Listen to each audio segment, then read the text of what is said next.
Welcome back to the channel. Today we are reviewing Rad Power Bikes, the RadRunner 3 Plus. We're going to talk about what makes this bike so special, so let's get into it. Now, I have been using this bike for about a month now. I've been using it for all of the small errands that I need to run because of the functionality that I got with these added baskets and things like that. The RadRunner 3 will come to you without any of these accessories, but just note that they have over 350 accessory combinations. And because of that, well, I kind of pimped out my version of it so I could use it on an almost daily basis. The RadRunner 3 Plus is a Class 2 e-bike, and you can reach up to 20 miles an hour via the half-twist throttle or using the 5 levels of pedal assist. This bike comes in 2 different colors. You can get it in charcoal, as I have here, or Boss Moss Green. The charcoal version runs $22.99, while the Boss Moss Green color runs $23.49. The ideal rider height for the RadRunner 3 Plus is 4'11" to 6'2". This bike weighs 75 pounds and has a maximum payload capacity of 350 pounds. Now, one of the cool things about that is this back area here will hold 120 pounds. And they say that the distance you can go on a single battery charge ranges between 25 to 45 miles. We'll be testing that today, and we're gonna find out how far I can go on this bike. I was able to find a way to unlock this bike from a Class 2 to a Class 3. It was super hard to find, so I'm gonna make it easy for you. I'm gonna put a link to that video in the description of this video so you can do the same to yours. The rear motor is a 750 watt brushless Rad Powers bike geared hub motor. So this is specific just for them. It's got a 5-to-1 planetary gear reduction. Stated wattage is the manufacturer's rated power capacity. Actual power to ground wattage is under 750 watts to ensure e-bike regulatory compliance and may vary depending on rider conditions. Rad Power also doesn't mention the Newton meters of torque for this motor. The transmission is a DNP 7-speed. It has a Shimano Altus derailleur and a derailleur guard, and it uses the standard Shimano thumb shifter. Stopping power is provided by the Tektro 2-piston hydraulic brake system. It's the DH-E350. It also uses the Tektro 180 millimeter rotors on the front and rear. I took this center console part off so I can talk to you about the battery. The battery is a 48 volt, 14 amp hour, 672 watt hour battery. You can check the power level by pressing the button here. And if you want to unlock it, well, you can use a key right here and pull it on out. The charging port for this battery is right here. The battery charger is a 48 volt, 2 amp charger, so it's going to take about 6 to 8 hours to charge this battery depending on what level it's on. But one of the things that I really like about this charger, I mean, yeah, it's slower than some of the other ones, but I have a lot of bikes and I have a lot of chargers. But because this has an orange cord, it makes it easy for me to figure out which charger is for this bike. Now, let's say you want to travel with your bike. And to do that, a lot of people take their battery out when they put it on a bike carrier, and then they have to figure out what to do to protect that battery connector from the elements. Well, Rad Powers is the first company I've seen that comes with this battery cover or the battery connector cover, and you stick it on there, and now you can travel and you don't have to figure out how you're going to protect that electrical unit down there at the bottom. To me, that is super smart, and bravo to you, Rad Powers, for helping customers figure out that issue. Now, the tires on this bike are something special as well. Like, they're specifically made for Rad Power's bike from Kenda tires. And it has a puncture-resistant liner, and it has this reflective line right here. But it also has this really funky tread on it that seems to be really good for city riding. Rad Power's also made it super easy so you can find your stem to your inner tube. I mean, they put this orange stripe right here to make it super easy to find. They've also added this RST front fork. We have 60 millimeters of play. It's also adjustable to where you can control the dampening of it or even lock it out. Additional features include plastic fenders. We have plastic pedals. This back rack is built into the bike, not the basket, but the back rack is, making it super secure for 120 pounds of weight. We have a quick release seat post here. This seat is shaped different than any other seat I've used before, but I'm totally fine with it on short trips. And you also have these BMX style handlebars, which I think are really cool. Because you have 350 different accessory configurations you can do, there are tons of connector points on this bike. Like with this basket alone, it's supposed to be turned sideways, but if I do that, I can't get it in between the two cars. So I was able to just turn it on its side. It's still screwed in, which is awesome. And then you have all these other connecting points and holes. So that's how they're able to have all these different configurations for it. I ended up getting this small basket for the front, but with the instructions that they tell you, you're gonna have to disconnect this brake and route the cable from behind the fork instead of in front, and then you have to reroute the light and put it right here. It takes a little bit to do, but it's not that hard at all, and you'll be glad that you did it. Cockpit Operations. On your left-hand side here, you have a very nice leather grip. It has the palm rest on it. Right over here is your front brake. You have a bell, and you have your controller. To start the bike up, you're just gonna push the power button right there, and it fires right up. Now on your screen, it's flickering, but in real life it doesn't. We just have two different refresh rates, but it tells you what pedal assist level you're in, and it has 10 little hashtags here for your battery indicator, each representing 10% battery power. On your right hand side here, you have your display, which is right in the middle of the bike, and it'll tell you your speed, the distance traveled, overall time, and this down here shows the amount of wattages that you're putting out at any given time. When you turn the bike on, the headlight comes on automatically. Now what's super cool about that is it's a halo.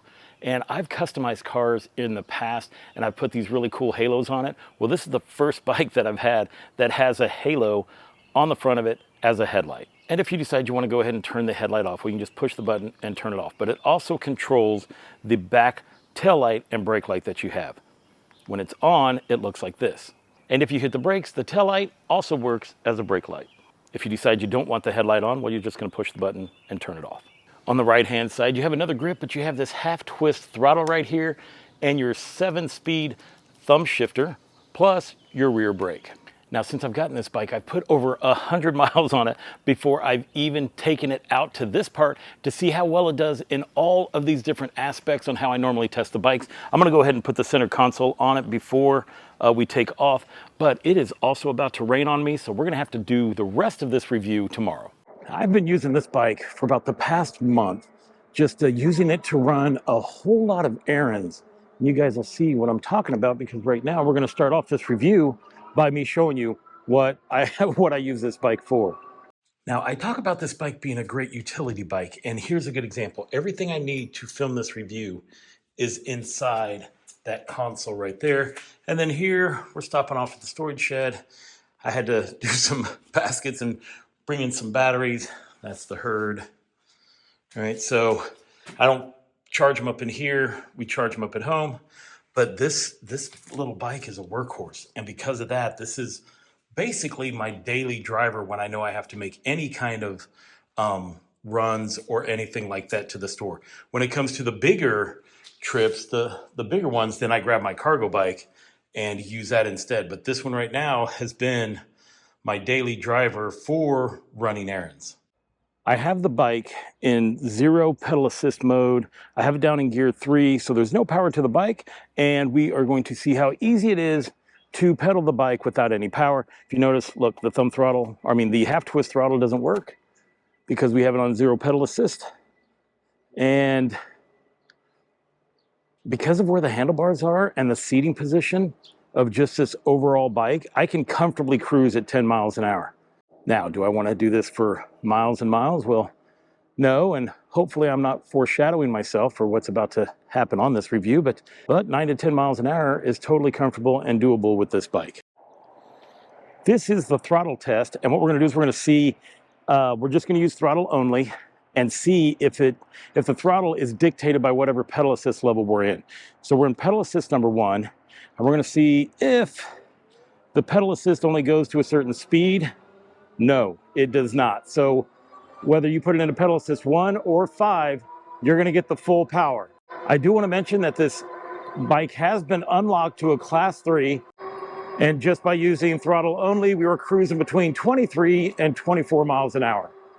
Now we're going to do the same thing with just using pedal assist. I'm in pedal assist 1, I'm in gear 3, and let's see what the average speed of not using the throttle that we're going to be limited to. Pedal assist 1 will have you comfortably cruising at 11 miles an hour. Let's see what pedal assist 2 does. Pedal assist 2, I'm comfortably at 13 miles an hour. At pedal assist 3, I'm comfortably doing 18 miles an hour. Pedal assist 4, I'm comfortably at 20 miles an hour. Let me go ahead and kick it into 7th gear. And let's go to pedal assist number 5. And with pedal assist 5, I'm comfortably riding at 24 miles an hour, and I have no ghost pedaling, which is awesome.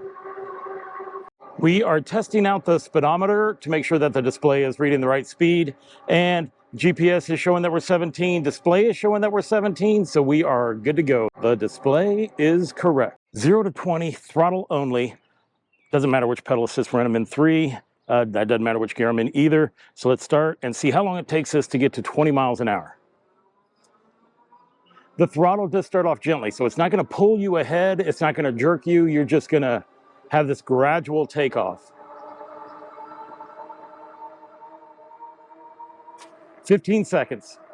Not bad, but I have a feeling that using pedal assist, we can get there a lot quicker. Let me go ahead and kick down some gears. Kick down into 4 so that we can take off easy. I don't want to take off in 7th gear just using pedal assist. Pedal assist only, 0 to 20, timed. Let's go. Ooh.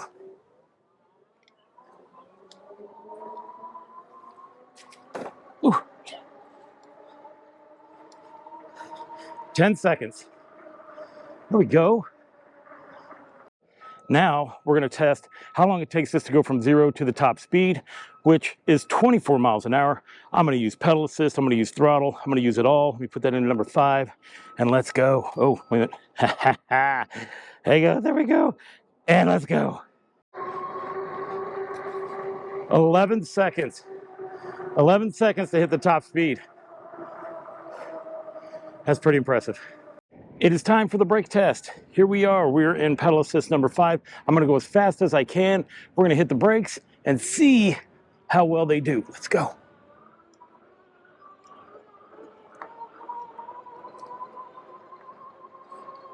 We're at 23 miles an hour, 24. Oh, man, these brakes work well. That felt good. 24 feet. And I was over 20 miles an hour. All right. I do like how these brakes feel in my hands. I do like how they stop this bike. Yeah, this is a good setup. Brake test number 2. We always do things twice. Let's go.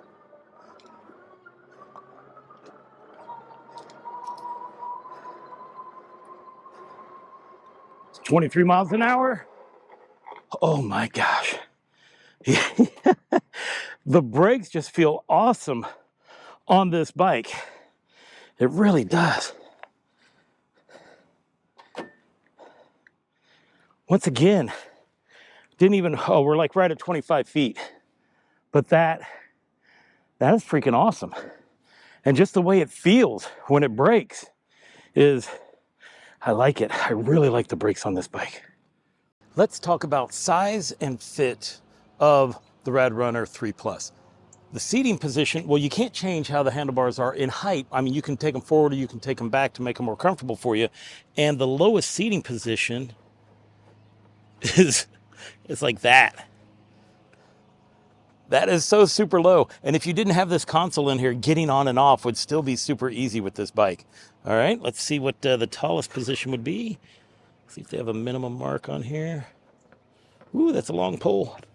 Yep, here's the maximum that you can have it. Right there.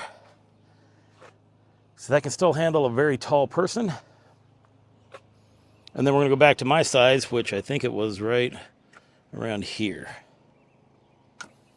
Also, as I always show, that how long the bike is, I mean, this is how I get it into the garage. Now, the funny thing is with these racks, and I think I mentioned this in the beginning part, that I had to turn this rack sideways. I had to get a smaller rack for the front so that I could fit in between the 2 cars in the garage. But if you're just wondering what height is, well, this is how I get it into the garage. And I have to watch because the fender will hit. And that's something that you gotta look out for. But that's your height right there, which is about the same height as me. Yeah, I try not to mess up these fenders on the back. So luckily, because these handlebars aren't super wide, most of the time, if I'm parked correctly, I can just slowly slide this in between the two cars. I wouldn't be able to, though, if that rack was turned sideways. All right, let's get back on the road, continue on with the review. You know, the funny thing is, this bike isn't a fast bike. It's just one that you can just easily cruise around the city in. I mean, I like these grips, and which I've said in other videos, I'm not a huge fan of the half twist throttle, but for some reason with this bike, it's fine. I like it. I'm also a fan of the seating configuration and the way the handlebars are on this bike. I just feel like it was thought out properly so that the rider can have the best riding experience they can while just cruising through the town. With the riding that I've done on this bike, though, I haven't taken it just on a long, distance trip, which is what we're doing today.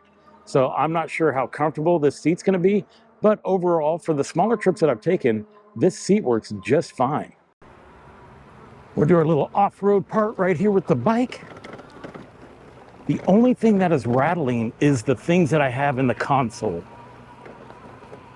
And although I do like the console to be able to put a bunch of stuff in, it does make getting off the bike a lot more difficult. I went for a while just riding this bike without the stuff on there because I ordered it and I had to wait for it to come in.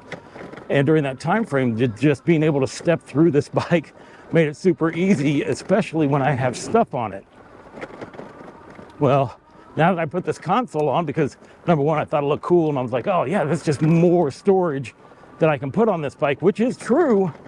It just makes it harder to get off of it. Oh, there we go. Here we are for the hill climb test, and we're gonna see how easy this bike, if it's able to even make it up this hill. I'm pretty sure it will. We're in pedal assist 5, not that that matters because throttle gives you all the power anyways when we take off, so let's go and see what happens.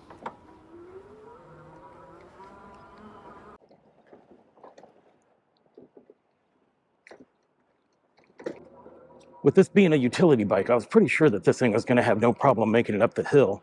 And although we didn't do it in record time, it made it up no problem.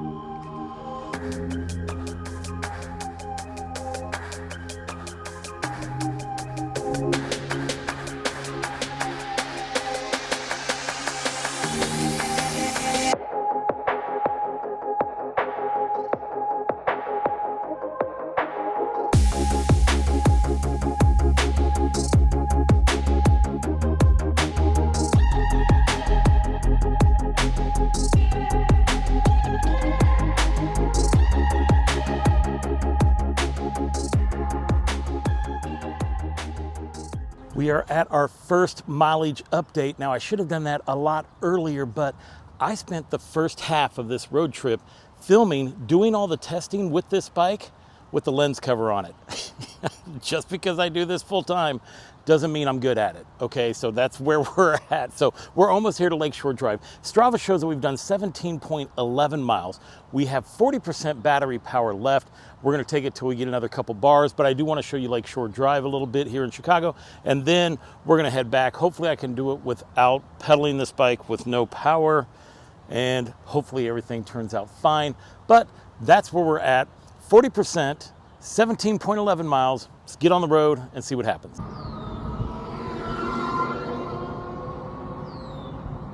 Well, I just took off, and the bars went from 40% back to 50%.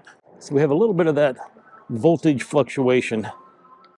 We are out here on beautiful Lakeshore Drive, and it is about, it feels like 10 degrees cooler over here because of the lake effect. It's nice, but I am totally glad I'm wearing a jacket. So let's talk about some areas where they can improve on this bike.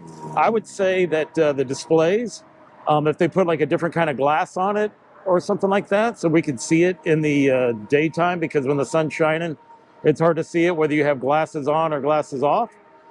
So that would be a nice little thing to fix. Also, this motor, the hub motor on the back, is louder than 95% of the bikes that I have.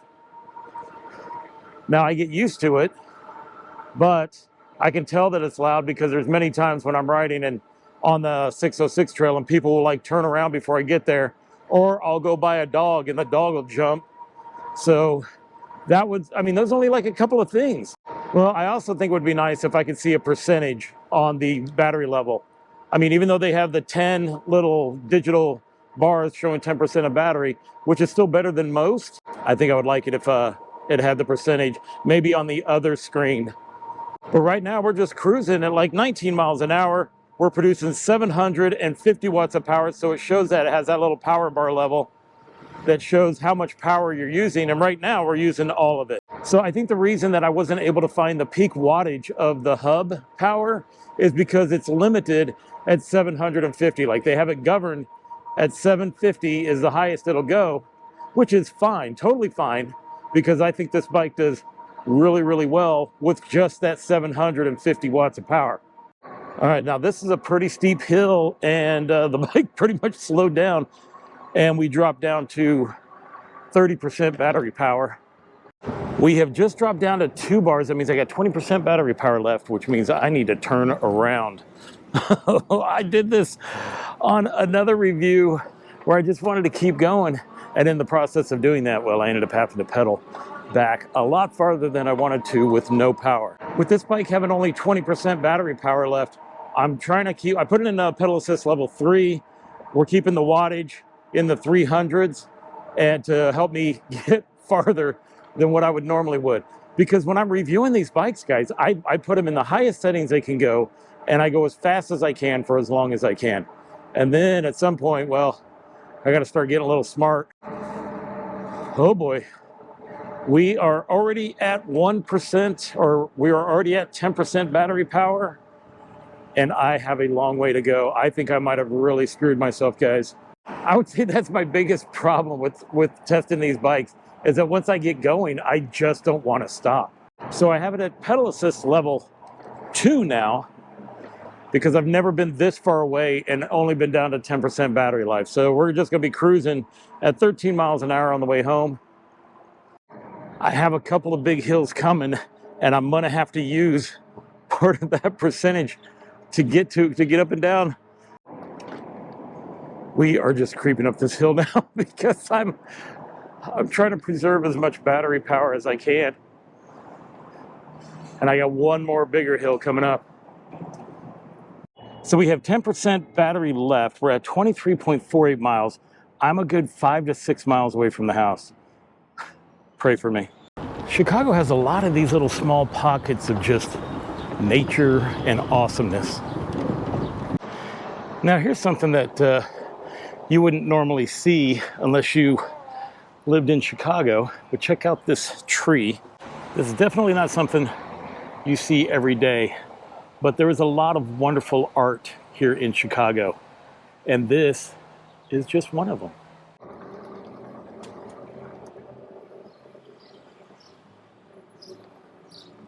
It is official. We have no more power here. We're totally ran out. So the bike is dead. We're at 26.74 miles. And let's see how many more miles I have till I'm home. I can confirm that taking off on this bike with it having no battery power is not the easiest, but it's also not the hardest. For me to ride comfortably and know that I'm in it for the long haul, I have this in gear 3, making it easier for me to pedal, but I can definitely feel the weight. I also don't like being on roads like this when I have little power and I'm barely moving. But right up here, once I make it over this bridge, I'm a half a block away from the 606, which is that trail that I use to get home, and there won't be any cars on that trail, just probably people passing me because of how slow I'm going. I have to tell you, this is a solid bike, and it's pretty silent when the motor's not going.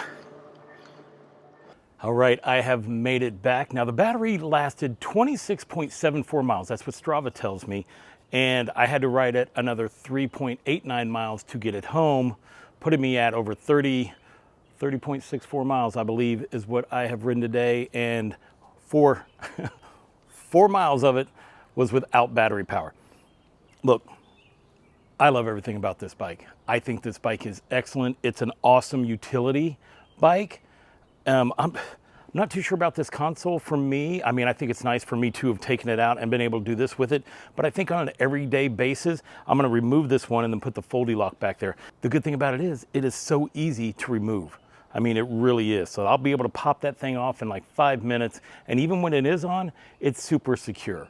A couple things that I mentioned that could use improvement. I think the motor on the back end is like one of the loudest motors that I have on a bike. But you know, people hear you coming and they kind of move out of the way. And also the seat, right? The seat, it's good for all of the running that I've done around on this thing. But if you're gonna do a long distance, anything over 25 miles, well, I don't know if you're gonna wanna keep this seat. For me, I mean, it's plush, but it's just a little bit too hard. So I also think that they could change the glass and the displays and make it easier to view while you're riding the bike in direct sunlight. I mean, really, that's literally like the only bad thing I can say about it. I love the brakes on this thing. It's super solid. I think it's expertly made. And, you know, even though the battery doesn't go super far for what I need it for and the utility reasons, I think it's excellent. I love this bike, and I'm pretty sure that this is one that's going to be staying in the stable for a long time. Like, I'm not going to be getting rid of this anytime soon because I really like everything about this bike. So if you are interested in this bike, go ahead, click the link down below. That'll take you right to Rad Powers. You can check it out. You can check out the many different configurations that they have for this bike and design one specifically for you. Also, if you're interested in any of the accessories that I've been using for this review, well, that'll also be in the description below. I appreciate you coming along with me on this ride and this review of the Rad Powers RadRunner 3 Plus. So until I see you again, enjoy the ride.